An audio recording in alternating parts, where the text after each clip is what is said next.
Isang magandang Sabado po ng umaga sa ating lahat. At ako po ay nagpapasalamat sa ating Panginoon at nagising po tayo muli sa isang umagang puno ng pag-asa. At dalangin ko na sa umagang ito ay tayong lahat ay nasa magandang pangangatawan at pag-iisip. Welcome po muli sa 1143 DCMR. Ako po si Dr. Jennifer Gatiwan C., your program host. At samahan niyo ako sa loob ng kalahating oras at pag-usapan natin ang isang napapanahong usapin. So pag-uusapan po natin ay isang article po na nagmula sa 4C Medical. Isa po siyang computer software organization. So ano po ibig sabihin nito? Sila po ay gumagawa ng mga programming sa computer. At ang kanyang topic po ay artificial intelligence or AI. Ito po ay sikat na sikat ngayon sa lahat ng larangan, whatever it is na kailangan natin ng computers, be it in education, business, and syempre sa ating topic po sa araw na to, sa usapang pangkalusugan, of course, ano po ang kahalagahan netong AI? Ano pong epekto neto? Artificial intelligence sa larangan ng kalusugan or healthcare. So yun po ang ating pag-uusapan sa araw neto. So the emergence of artificial intelligence in healthcare, nung mula po ito nag-umpisa ay talagang it's very groundbreaking, ika nga, bagong sistema. At binago po niya ang the way that we diagnose, kami pong mga doktor. Siyempre, binago niya, nakatulong to sa pag-diagnose, paano malaman ng isang sakit, paano gamutin at paano i-monitor ang pasyente. So, advancement po in technology, itong nangyari with regards to AI. At siyempre, napaganda po nito ang healthcare research at siyempre yung mga naging outcome ng mga research ay naging mas accurate at nagiging mas personalized ang treatment, ika nga, custom-made. So AI in healthcare's ability to analyze vast amounts of clinical documentation quickly, napapabilis po niya, no? Kaming mga doctors and even researchers sa pag-identify, lalo na po yung mga sakit na dati ay hindi na-diagnose, but with regards to technology now, ay nabibigyan na po ng pansin. So, the application of AI is really far-reaching, hindi lang po sa pag-diagnose, but even sa pag-ayos ng tinatawag nating electronic health records.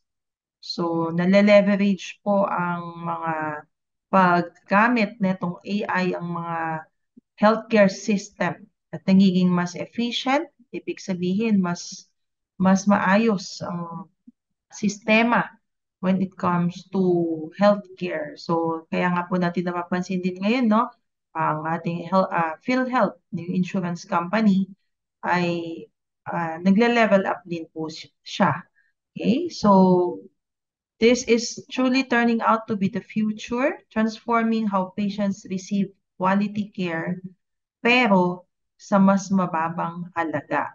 Ayan. At of course, syempre yun ang gusto natin. Quality care sa mas mababa or pwede pa nga siguro pagdating ng panahon ay talagang everything will be under the insurance, Philippine Health Insurance Company na ang gagastos dahil mas systematize. Okay?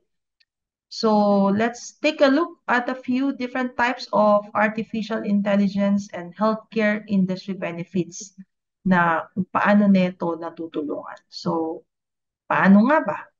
Umpisahan natin siya sa tinatawag nating machine learning.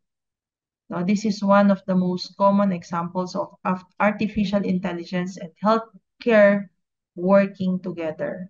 Isa po itong technique at the core of many approaches to AI and healthcare technology at marami daw pong mga versions dito. So pag sinabi pong machine learning has altered the healthcare system by enabling artificial intelligence to be used in medical diagnosis and treatment. So meron po silang tinatawag na algorithm o yung sistema that can quickly process large amounts of clinical documentation.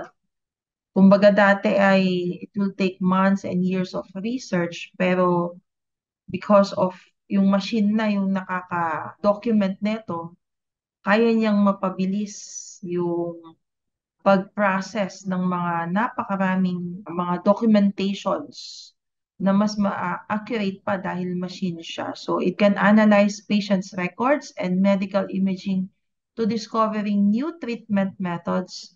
Yan, the data science behind machine learning is helping healthcare professionals improve their treatments at a reduced cost. Kasi hindi ka na gagamit ng tao na gumawa ng research.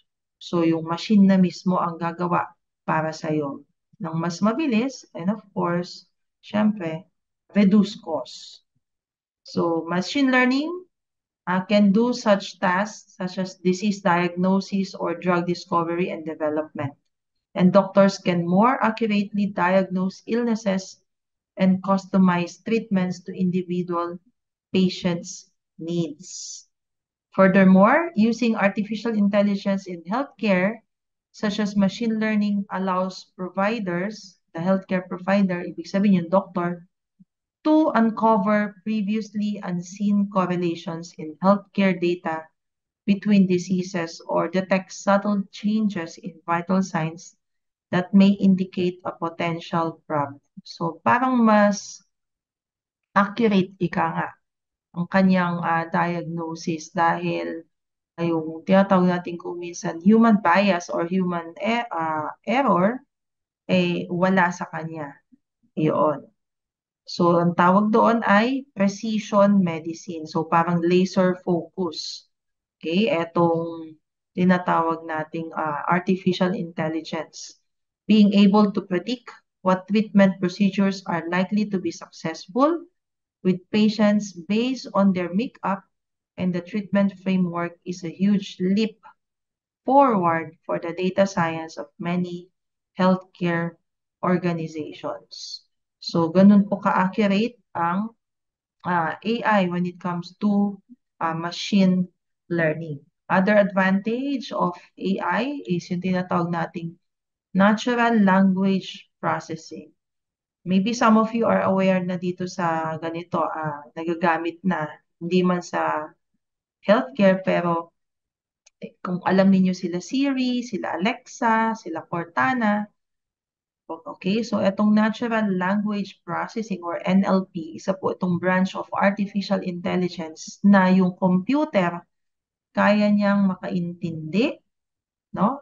And generate and manipulate human language. So parang kausap mo na si computer na parang may kausap ka lang na tao. Actually, kung ikaw ay may smartphone, yan, pwede mo siyang, hey Google, sabihin mo, hanapan mo ako ng ganitong kanta. So, siya na yung magre-research for you. Ito yung natural language processing. So, with natural language processing, meron po itong abilidad na yung, yung data, kaya niyang i-interrogate with the use of language, text, or voice. So, nagagamit na rin siya sa healthcare, no? In the wide range of applications. Ayan. In terms of diagnosis, streamlining clinical processes, and providing more personalized services. It can also be used to identify relevant treatments and medications for each patient or even predict potential health risks based on the past health data ng pasyente. Natural language processing can also provide the doctors with powerful tools for managing large amount of complex data. Yun, kumbaga, pag tayo, tatama rin na tayong ayusin, pero syempre, makina to, hindi siya napapagod. Okay, ipaprocess niya sa'yo to at speed na beyond imagination. So, kaya talaga artificial intelligence.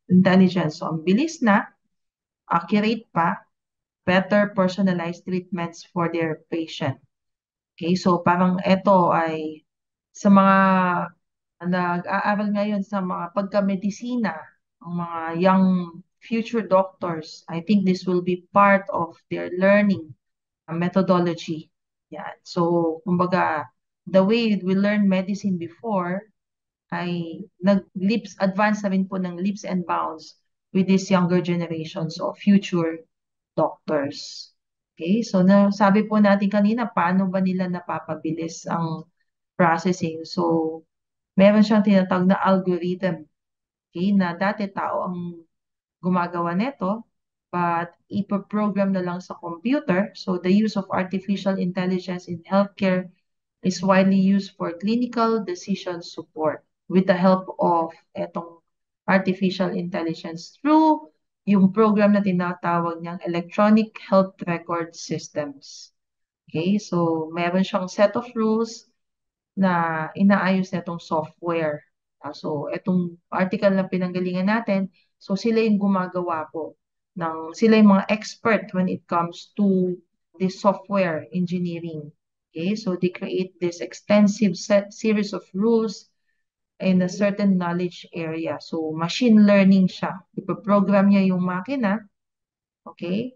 So, it will come out with medical algorithms at a fast pace. So, for diagnosis and treatment. Okay, so they were not significantly better pa rin naman daw when it comes to decision making, pero they can help the doctors no, when it comes to decision making in the diagnosis and treatment. Kasi may streamline na niya yung kailangan na information nung doctor. So the doctor will take its full advantage, no, yung artificial intelligence na to in healthcare by leveraging, okay, on those information na ilalabas netong software na ito. So ang kanyang magiging limitations is hindi pa rin siya yung may final decision. So ang kahinaan nitong AI is it still needs to have the substantial integration of the human, okay, the doctor, siya pa rin magsasabi kung ano yung magiging final diagnosis and treatment. But of course, malaking tulong yung mga information na makukuha niya sa AI, artificial intelligence. So, artificial intelligence in healthcare industry is changing many of the administrative aspects of medical care. Kasi automated na siya, ipapasok na lang yung data. Ayan. So, kung minsan nga po, lalo na yung mga young doctors dati, even for scheduling visit check-up, ayan, so nasa software na or nasa social media na, ayan, even the social media talagang, lalo na nung pandemic, ay nagamit, no, ang technology for appointment and even filing medical records, nandun na lahat sa software ng iyong doctor. And you can even have your own software of your medical records na naitatago mo na. Vaccines, ayan. So ultimately, artificial intelligence in healthcare offers a refined way for healthcare providers to deliver better and faster patient care. Kasi automated na yung mga administrative tasks and artificial intelligence can help the doctors save time and money while also giving them the autonomy to make the decision process. So the doctor pa rin naman yung may final say over the workflow ng management. Yeah. So nasa doctor pa rin yung responsibility at the end. Wala dun sa computer.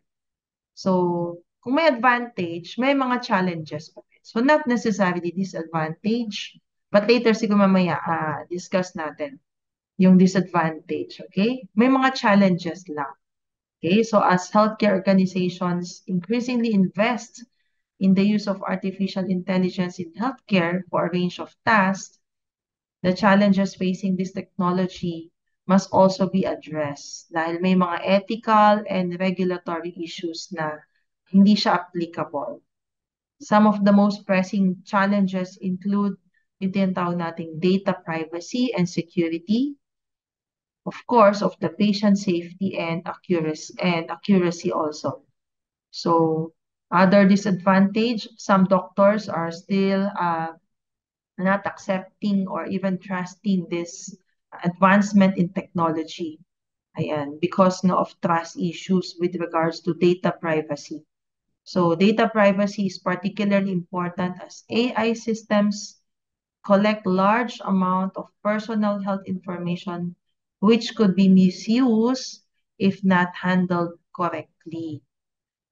Additionally, proper security measures must be put into place in order to protect sensitive patient data from being exploited for malicious purposes. Kasi ibibigay mo talaga yung mga data mo, health records, so pwedeng magamit yon for wrong purpose.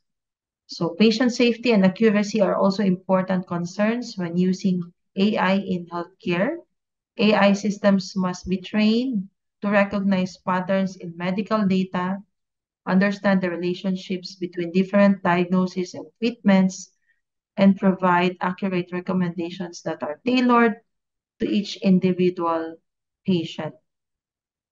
Furthermore, integrating AI with existing IT systems can introduce additional complexity, pagugulhin pa daw niya kung minsan, for medical providers as it requires a deep understanding of how existing technology works in order to ensure seamless operation. Kumbaga, nasa early stage pa lang, so marami pa po tayong mga doctors na we call them ourselves digital.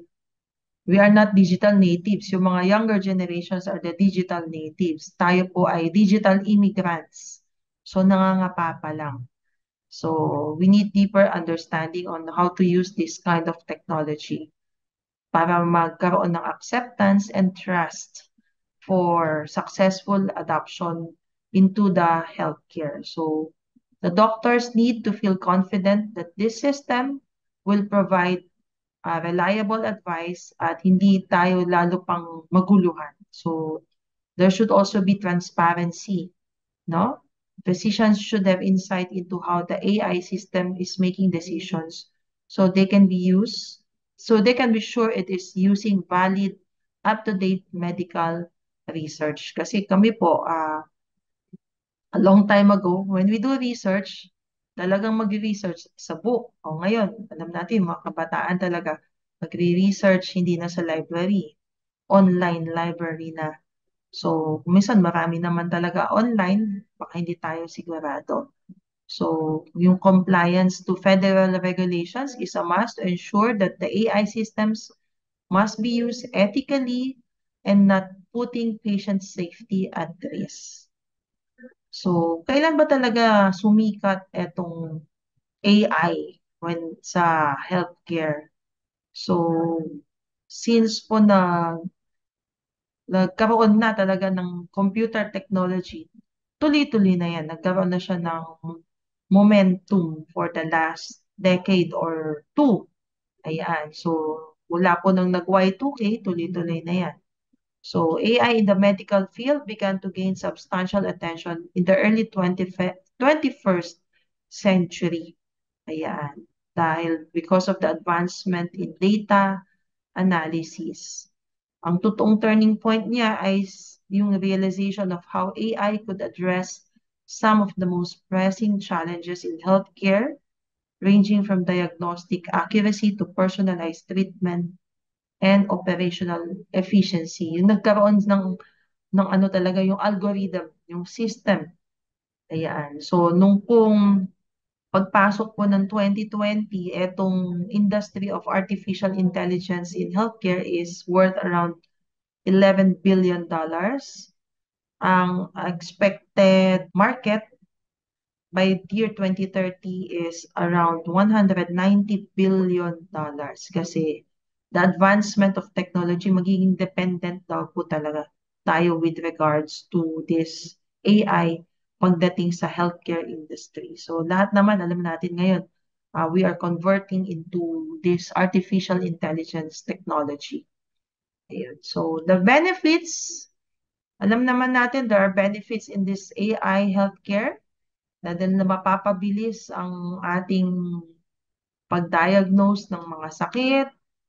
Pag napabilis yung pag-diagnose ng sakit, mapapabilis po yung treatment method. And because of technology, may mga development na pong kayang gawin, no? Example daw po of artificial intelligence in healthcare is meron siyang ability to diagnose eye diseases from retinal scans with a level of accuracy comparable to human experts.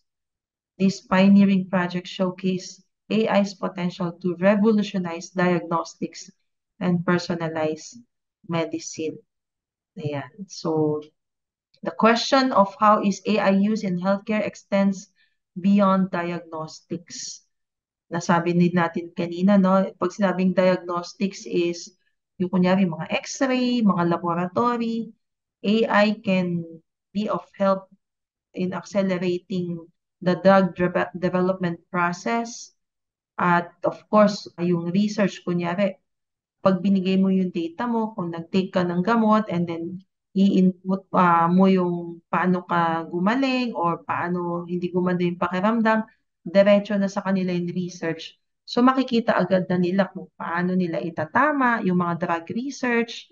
So, kunyari, kung noon nag-isip tayo ng vaccine for COVID, tapos nagbigay tayo ng data, inputs of data, mas mapapabilis nilang mai-process this time na it will no longer take years na kung effective o hindi yung mga certain vaccines or medicines because of this robotic technology na kaya nilang ma-analyze agad yung mga dapat i-analyze sa dati years bago ma-analyze. So ito yung tinatawag na predictive analytics. Ayan. So the predictive capability enables the doctors to offer proactive, preventative care, ultimately leading to better patient outcomes and therefore reduce healthcare costs. So proactive. Ayan. So AI streamlines various processes within healthcare facilities. Ito, pagdating naman sa administrative, from scheduling appointments to processing insurance claims, AI automation reduces administrative burdens, allowing healthcare providers to focus more on patient care. Actually, kung napansin nyo, parang isipin na lang natin, nag-order kayo sa McDo or sa Jollibee. Dati, o-order ka dun sa waiter. Ngayon, pagpasok mo na ngayon sa mga fast food, may pinipindot-pindot ka na lang, ikaw na mismo, pwede mong piliin yung size mo, custom made for you, tapos babayaran mo na lang sa counter. Parang ganun na din siya when it comes to healthcare. So, doon ko lang po siguro medyo maiko-correlate para mas maintindihan natin ng mas mababaw. So, the rise of AI in healthcare has been a gradual but steady journey catalyzed by technological advancement and the increasing demand for improved healthcare delivery. So, the journey of AI from a novel concept to a fundamental aspect of healthcare exemplifies a technological revolution with the promise of better health outcomes for all. Dahil yung ang pangarap natin, no, yung millennial goals na mas maganda ang future ng healthcare industry, ng health ng next generation. So, ito yung significant transformation in medical history in this new millennium. Pero we are still at the beginning and we still lack the necessary solid evidence for the real-world applications dahil nag-uumpisa pa lang pong i-apply. So, until we obtain this, dapat we must approach these advances of technology still with caution. Nevertheless, the indicators of progress are emerging rapidly. And the future of using artificial intelligence in healthcare is undoubtedly bright and filled with possibilities for further innovation. Kumbaga, ano yan, naisulong na yan. Set sail na. So as we move forward into a more connected digital world by using AI in the healthcare industry, it will become an invaluable asset that could potentially reshape how doctors treat patients and deliver care. With such great potential, it is clear that using artificial intelligence in healthcare holds the promise of a future filled with advancements, improved health outcomes, and better patient experiences. The primary obstacle for AI in healthcare is not its capability to be effective, but rather its integration into everyday clinical practice. Kung paano gagamitin. Dahil over time, the medical doctors might shift towards roles that necessitate distinctly human skills. Ibig sabihin, paano natin i-explain sa mga pasyente na na may puso pa din. Dahil syempre ang robot walang puso. So, puso pa din. Okay? So, kasi lalo na kung may mga certain diagnosis na like cancer, di ba, dapat may puso kang i-explain. Hindi yung super aggressive ka, ayaw na nga mabuhay ng pasyente. Oh, so, paano yung mga palliative care? So, yan yung mga algorithms na dapat doktor lang ang magde-decide, hindi yung robot. So, it is possible that the only healthcare providers who won't fully benefit from these advancements are those who choose not to embrace the use of AI. So, kailangan talagang mag-adapt tayo sa change. So, as we end, let me share to you an article from a book called The Age of AI, Artificial Intelligence and the Future of Humanity by Jason Thacker. Sabi niya dito sa kanyang book na The Age of AI, technology is a tool that helps us live out our God-given callings. So, binigyan naman talaga tayo ng technology ng Panginoon. No, dahil this is part of the gift of God, being us as the stewards of all His creations. Because we often see the tremendous power that technology has over our lives, we are tempted to treat technology as more than a tool into something with a value similar to our own. So parang kapareho na natin that it's powerful enough or does enough work on its own. Naging dependent na dun sa technology. And because of that, technology will be misused and even abused by broken people just like you and me. Magiging dependent na lang doon. So, nowhere in the scripture or nowhere in the Bible na sinabi daw niya ang any tool or any technology is being condemned dahil ito ay evil. Scripture shows that technology and tools can be used for both good and evil. Even if a tool was designed for evil, the tool itself is not evil. What is sinful is not the sword, kunyari yung gulok, yung sword, hindi daw yun ang masama, but how people choose to use that sword. It can be used for righteous purposes like standing up for justice against those who do evil, but it can also be used to hurt or kill innocent people. So yung humahawak ng sword ang may problema, hindi yung sword. So while the technology is not moral in that sense, it does carry with it the effects of sin and brokenness.